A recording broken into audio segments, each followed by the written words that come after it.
跟住落嚟我講嗰個遊字點樣打。個遊字第一筆係咪咁樣㗎？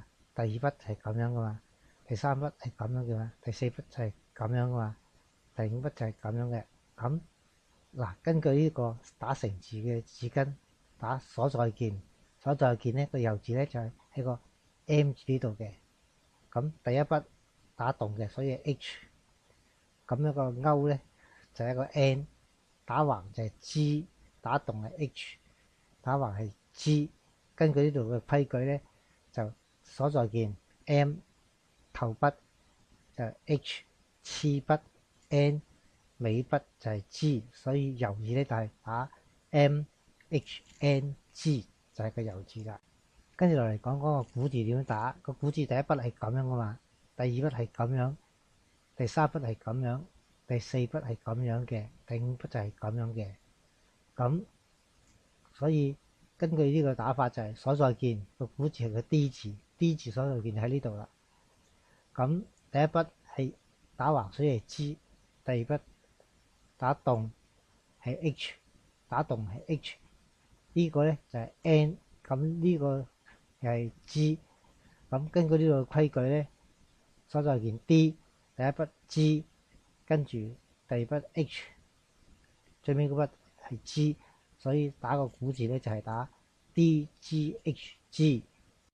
而家講講個十字點樣打。個十字係咁樣寫㗎啦。咁第一筆係咁樣打橫，第二筆就打動。咁個十字所在鍵咧就喺個 F 嗰個 key 嗰度，呢度個十字喺度。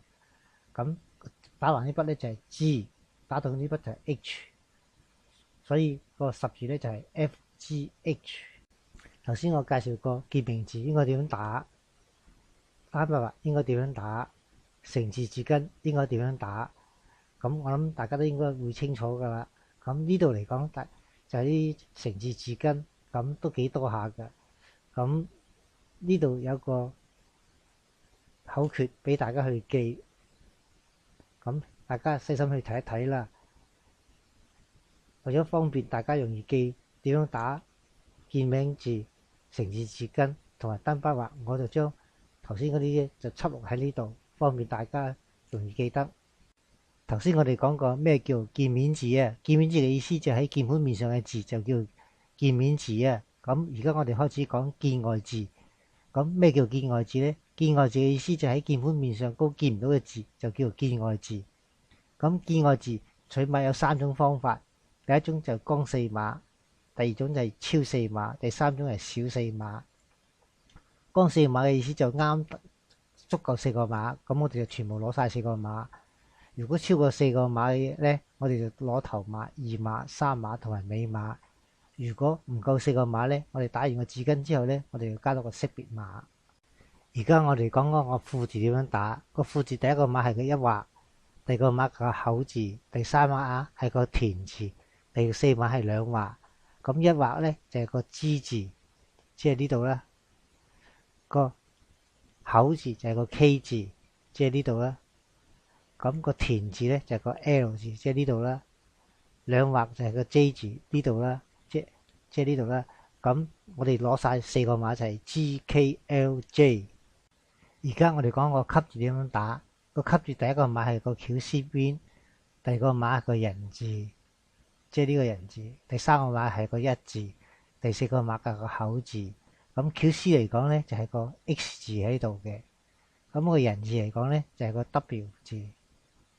個一字咧就係個 G 字，個口字咧就係個 K 字。所以吸字個四個碼咧就係 XWGK。而家我講嗰個序字點樣打。個序字第一個碼係個四字，第二個碼係三畫，第三個碼係兩棟，第四個碼係三畫。咁個四字咧就係個 L 呢度。咁三畫咧就係個 D 字呢度，兩畫咧就係個 J 字呢度，三畫係個 D 字呢度。所以嚟講咧個序字咧就係 LDJD。而家講嗰個能字點樣打。個能字第一個碼係咁樣寫嘅，第二個碼係個月字，第三個碼係匕首個手字，第四個碼都係匕首個手字。咁呢個第一個碼咧就係個 C 字，咁喺度見到嘅就係呢個啦。咁第二個碼嘅月字咧就係個E字呢度啦。咁跟住第三個碼係個匕首個手字，第四個碼都係匕首個手字。咁係個 X 呢度。咁所以個能字就係 CEXX。而家我講個身體嘅身字點樣打。身體嘅身字第一筆係一撇，第二筆就好似個月字個月字，不過冇咗中間兩點。第三筆係三畫，第四筆係一撇。咁一撇嚟講就係個 T 字，即係呢度啦。咁第二個筆就好似月字嘅呢個字咧，就係個 M 字，就係喺呢度，即係呢個啦。第三筆係三畫，三畫咧就係個 D 字，即係呢度。第四筆係一撇，一撇嚟講又係個 T 字。咁所以身體嘅身字咧就係 TMDT。而家我哋講講超四碼點樣打。如果打超四碼咧，我哋攞頭碼、二碼、三碼同埋尾碼。我哋而家講個唐字點樣打。個唐字係第一個碼係個月字，第二個碼係個小字，第三個碼係個寶蓋頂，第四個碼個口字，第五個碼係一個土字。咁個月字嚟講，即係個 E 字，即係呢度啦。咁呢度三點水咧，就係呢度啦，個 I 字。呢個寶蓋頂就個 P 字喺呢度啦。個口就係個 K 字，即係呢度。個土就係個 F 呢度。咁根據取碼原則，我哋攞頭碼、二碼、三碼同埋尾碼，所以係 EIPF。跟住落嚟，我講講個舞字點打。跳舞個舞字。咁跳舞個舞字第一個字根咧就係咁樣嘅，第二個字根咧就係四畫，第三咧就係一畫，跟住有個直字，跟住一個咁嘅字，跟住一動。咁呢個字根咧就係個 R 字嗰度，即係呢度。咁四動咧就係個 L 字呢度。咁 G 咧就係打橫一畫啦。呢個直字咧就係個 Q 字呢度。咁呢個咧，呢個符號咧就係個 A 字呢度。咁打動咧就係一畫咧就係個 H 字，即係呢度啦。咁因為取碼原則係頭碼、二碼、三碼、尾碼。頭碼就係 R， 二碼就係 L， 三碼就係 G， 尾碼就係 H。所以咧我哋就 RLGH。跟住落嚟講講點樣打小四碼嘅字。打小四碼嘅字咧，我哋打完字根之後咧，就要加個識別碼。譬如我哋下底呢度三個字木丁西。咁大家左手邊都係三點水，所以係個 I 字。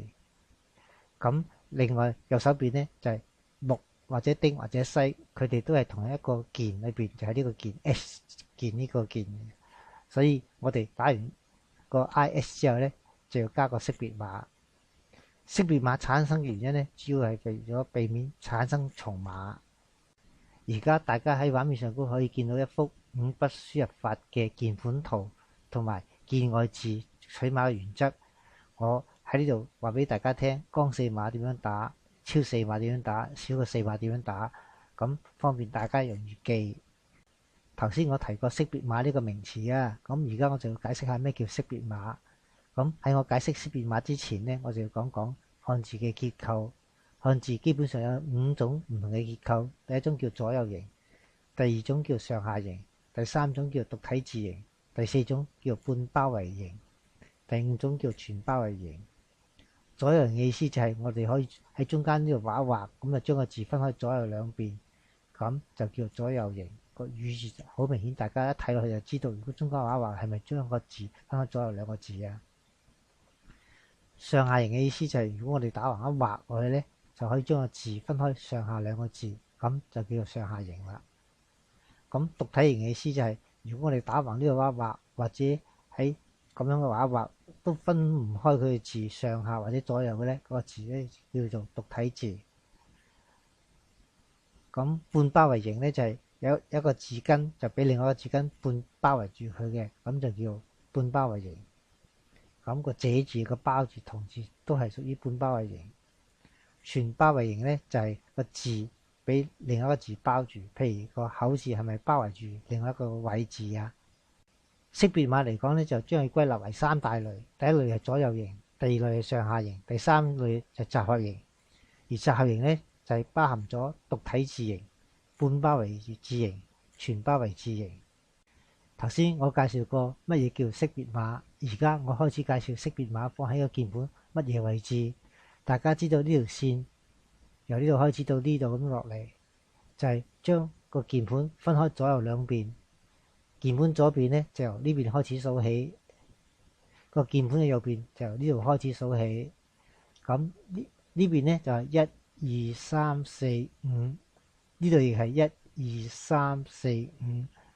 咁5筆嘅左右型咧就放喺個鍵盤嘅1字鍵嗰度，就呢度1字鍵就係左右型、左右型、左右型，左手邊嘅鍵盤，而右手邊鍵盤咧又係放喺1字鍵盤嗰度，就係左右型、左右型。而上下型咧就放喺嘅鍵盤嘅2號鍵盤嗰度。咁2號鍵盤就係呢個上下型、上下型、上下型、上下型、上下型。咁集合型咧就放喺3號鍵盤嗰度。咁呢個就係集合型、集合型、集合型、集合型、集合型。頭先我哋介紹過少過4個碼，我哋應該點打？就係打完個字根之後再加個識別碼。咁呢個木字最後個筆係一捺，同埋佢係一個左右嘅字，所以佢個識別碼就係喺呢個 Y。跟住落嚟個丁字，呢個丁字最後個筆係一動，咁佢係一個左右字，所以佢個識別碼就係呢個 H 呢個字。跟住落嚟呢個西字，西字最後個筆係打橫一畫，咁佢係一個左右字，所以佢嘅識別碼就係個 G 字，就係呢個。